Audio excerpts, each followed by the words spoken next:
ગઈ તારીખ 18/2/2025 રોજ ભાવનગર જિલ્લાના મહુવા પોલીસ સ્ટેશનમાં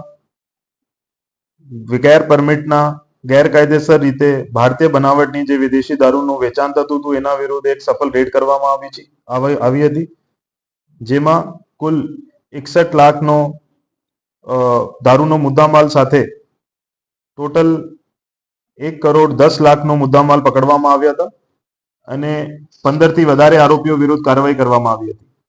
જે અનુસંધાને ગઈ તારીખ 30/7ના રોજ કુલ 5 આરોપીઓને પાસા એક્ટ હેઠળ પકડવામાં આવેલ છે.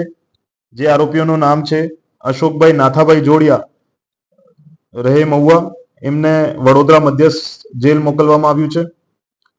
ભકુબેન લખમણભાઈ ચૌહાણ, રહે ચાંચ બંદર રાજુલા, જિલ્લા અમરેલી, એમને સાબરમતી જેલ અમદાવાદ ખાતે મોકલવામાં આવ્યું છે. આરોપી ચિરાગ ઉર્ફે છોટુ ઉર્ફે જકરો, રહે મહુવા, એમને સાબરમતી જેલ અમદાવાદ ખાતે મોકલવામાં આવ્યું છે.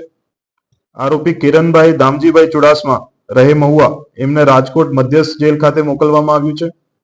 આરોપી નરેશભાઈ જીલુભાઈ ધાકડા, રહે વડલી તાલુકા રાજુલા, એમને પણ રાજકોટ મધ્યસ્થ જેલ મોકલવામાં આવ્યું છે.